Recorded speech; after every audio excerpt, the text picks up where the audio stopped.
the unexpected hero of Beverly Hills. Listen to a story about a man named Jed, a poor mountaineer who barely kept his family fed. In the rugged terrain where he lived, life was a constant struggle for survival. Then one day, while he was out hunting and shooting at some food to put on the table, a surprising thing happened. Up from the ground came a bubbling crude oil, that is, black gold Texas tea. Before anyone could realize what was happening, old Jed became a millionaire. His kinfolk, seeing this sudden change in fortune, told him that he must move away from their humble mountain home. They said that California was the place he ought to be, a land of new beginnings.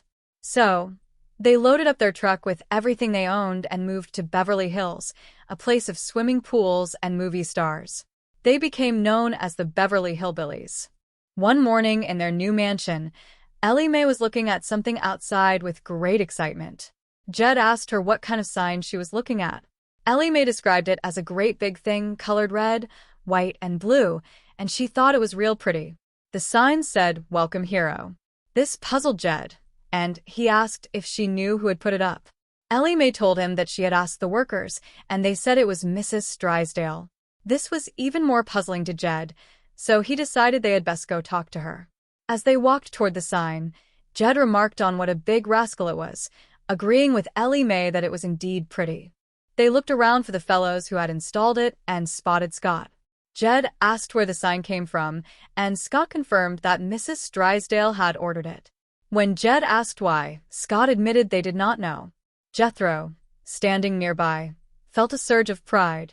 He suggested that she must think one of them was a hero, and he was convinced it was him. Jed questioned what Jethro had ever done for Mrs. Drysdale to earn such a title.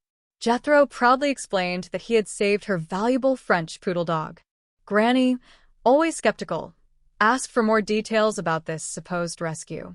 Jethro recounted that he was out back that morning and heard the dog whining.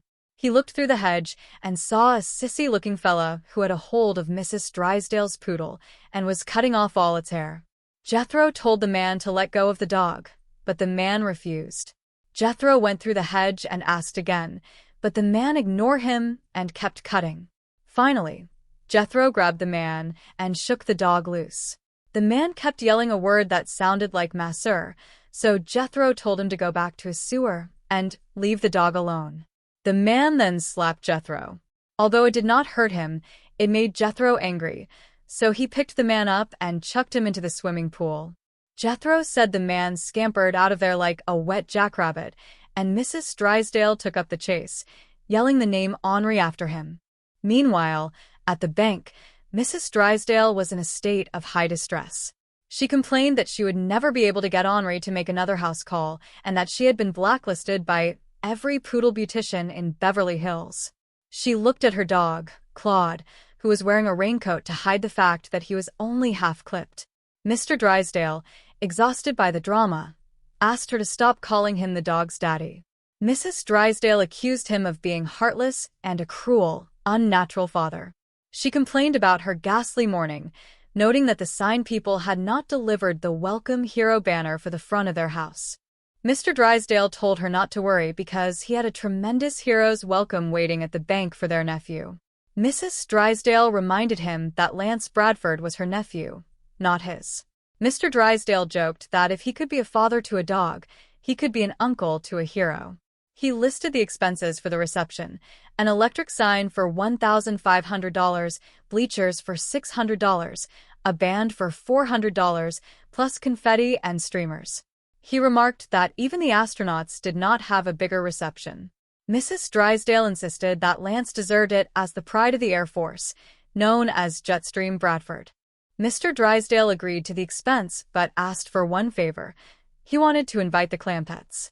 Mrs. Drysdale refused, but Mr. Drysdale pointed out they were their next-door neighbors and his biggest depositors. Mrs. Drysdale predicted that would change when Lance took over the bank.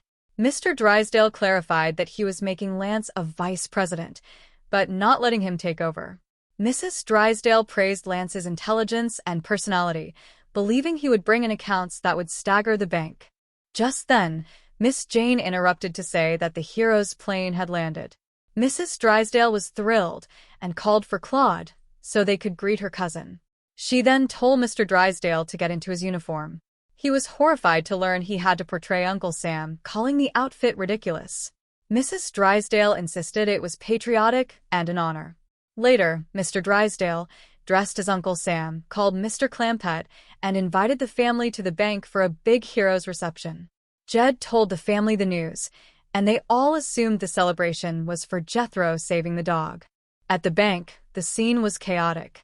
Mr. Drysdale, struggling with his beard, called for the band to play and the flags to wave as a car approached.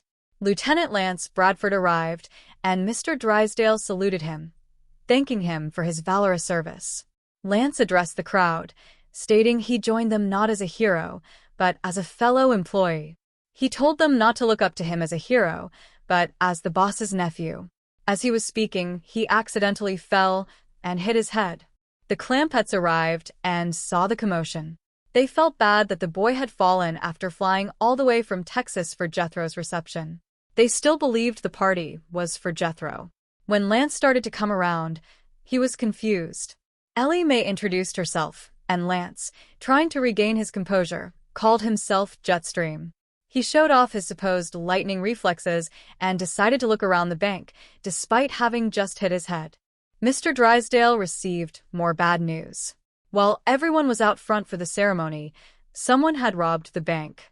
He tried to explain the situation to the police on the phone, but Mrs. Drysdale interrupted, wanting the Clampetts arrested for trying to kidnap her dog. She claimed Jethro was dragging Claude away while the family waited in a getaway truck. Mr. Drysdale told her to stop worrying about the dog because the bank had been robbed. Lance entered and criticized the operation, calling it a sloppy way to run a bank. He suggested the bank needed an executive jet to give the institution some class. He estimated the cost at $500,000. Mr. Drysdale, feeling the financial pressure, suggested Lance take a dog for a walk instead of a plane for a spin. Mrs. Drysdale then left to meet with caterers for a homecoming party at her house that night. Lance went over to the Clampett house to invite Ellie Mae to the party. He found her with Jethro and Jed. Ellie Mae offered him some homemade fudge, which Lance privately thought was terrible. Jethro introduced Jed to Lance, using all of Lance's military titles. Granny came out to check on Lance, and they began talking about his life as an aviator. Lance bragged about his cool courage and lightning reflexes, though Granny was more interested in giving him a dose of her medicine. Later, Jethro asked Mrs. Drysdale to take his picture in front of his hero sign. She was furious and ended up accidentally breaking the camera. She called Jethro a thief and a kidnapper. Jethro was confused by her anger, as he still thought she viewed him as a hero. Granny arrived and called Mrs. Drysdale a scrawny little witch, which led to a heated exchange of insults. Mrs. Drysdale warned them to stay away from Lance, but Granny informed her that Lance and Ellie Mae were already by the swimming pool together. At the pool, Lance was telling Ellie Mae a dramatic story about flying through a storm at 20,000 feet. He claimed the plane was tossing like a kite, and he only survived because the stewardess gave him a sedative. Mrs. Drysdale arrived and tried to pull Lance away, calling the Clampetts peasants and low-bred. Jed defended Ellie Mae, but the tension remained high. Despite the confusion and the bank robbery, the day ended with the realization that life in Beverly Hills was never going to be simple for the Mountaineers or their wealthy neighbors.